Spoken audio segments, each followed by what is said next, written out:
So the European trailer for Dragon Ball Sparking Zero just dropped a few hours ago, and fans are getting even more hyped as it's revealed that it's going to drop on October 11th. Now, in this video today, we are going to analyze a specific thing that we saw in the trailer about the what-if battles and go into these what-if battles specifically and also create more. But in addition to this, I have a quick question for you guys. Do you guys want me to battle you guys live on YouTube, or do you prefer if I go back to my old Twitch account and reactivate that for this? Because this is something that I want to do active the same way I did when Fighters came out many years ago. Leave your feedback in the comment section, but what we're going to do in today's video is we're actually going to analyze the 3 what-if scenarios that we saw in this trailer and also give an on-the-spot analysis. As you know, this channel exclusively talks about what-if scenarios in a specific way where we focus on the more realistic way that they can turn out. So, the first one that we see here is a scenario where Goku can choose to team up with Piccolo, or he can refuse and basically go off to fight Raditz by himself. Now, the thing about this scenario that's kind of weird, and let's just analyze this realistically, right?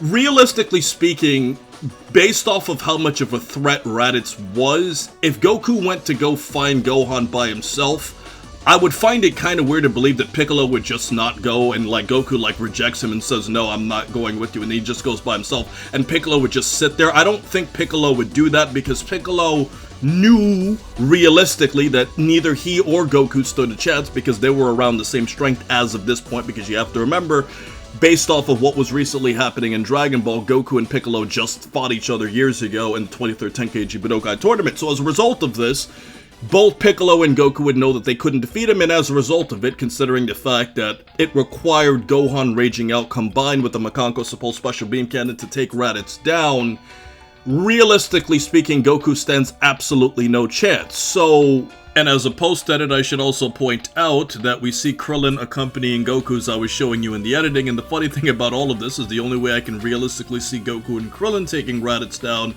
would be if Goku, like, held on to Raditz or held him at a certain angle and Krillin used the Destructo Disc to kill him, but that would be a really, really graphic scene. So what I'm thinking the game is going to do in this scenario is you initially go to fight Raditz by yourself, you start losing, and then Piccolo will show up. Because realistically speaking, without Piccolo, there's absolutely no way that Goku can defeat Raditz. Unless the game gets really creative and you somehow bring Master Roshi and Krillin with you in Tien, and like you all try to gang up on Raditz or something. One thing I can see in an extremely convoluted, complex, creative way of defeating Raditz is that you bring over Master Roshi, and Master Roshi uses the Mafuba to seal him away. That's not realistic because Roshi can't fly, so that means Goku's gonna have to carry Roshi, and it just doesn't seem that based off of time that that's just a realistic way of doing it, and we're thinking way too deeply about it. But it is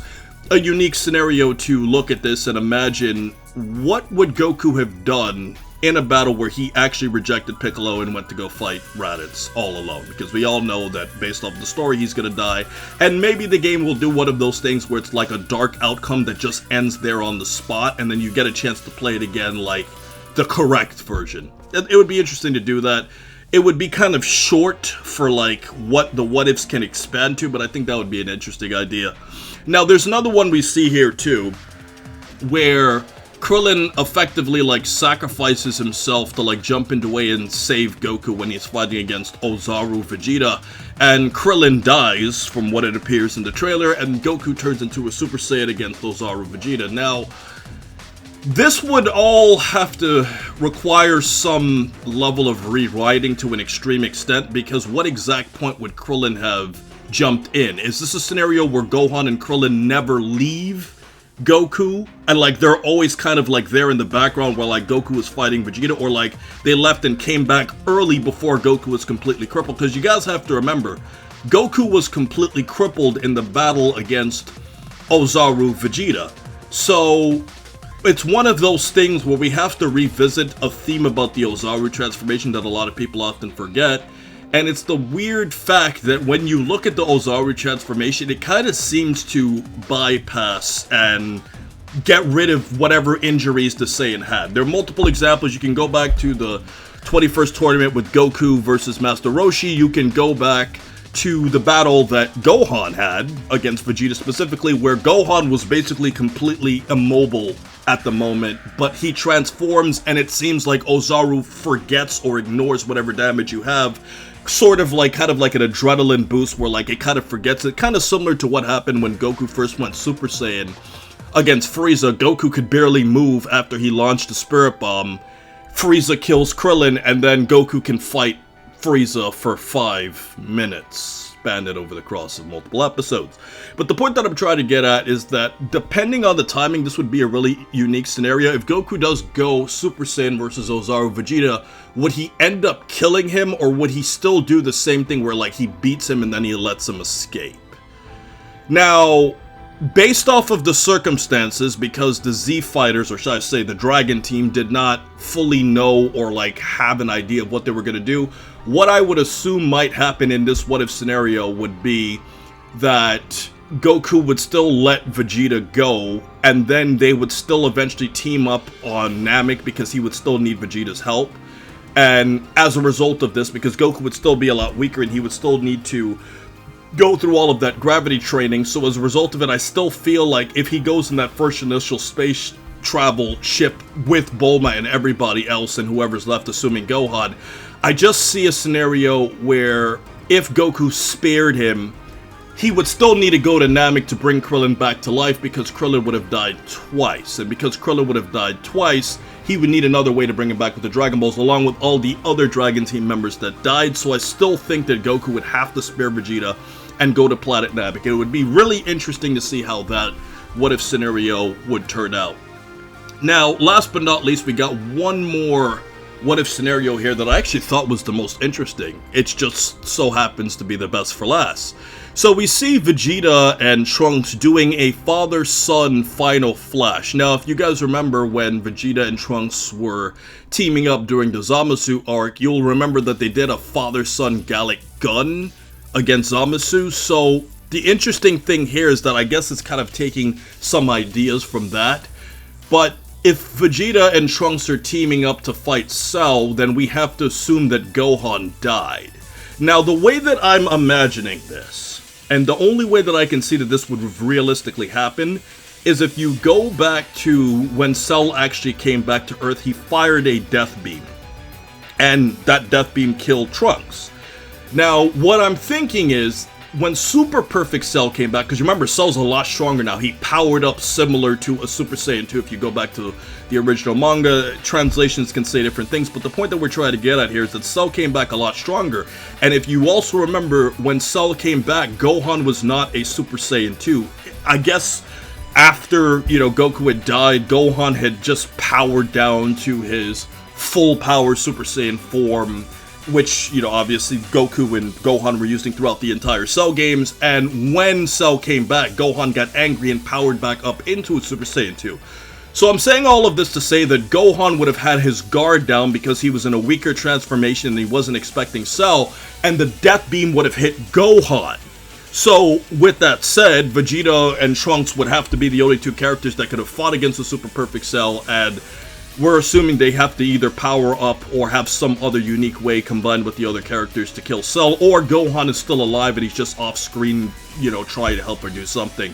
But either way, this would be an extremely unique scenario of seeing Trunks and Vegeta do a father-son final flash live. Because you remember, Goku did a father-son Kamehameha, but Goku was in spirit and Gohan was doing all of the beam clash himself. But in this time, you would actually have it like actively happening. So as a result of it, I feel like that would be a really unique, interesting way to kill Cell. And just off the top of my head, I mean, this would have a drastic impact on how the rest of Dragon Ball history would work out, because if Cell dies this way, well then, how does this impact the way that Gohan is going to be perceived in the next arc, because he wasn't the one that killed Cell?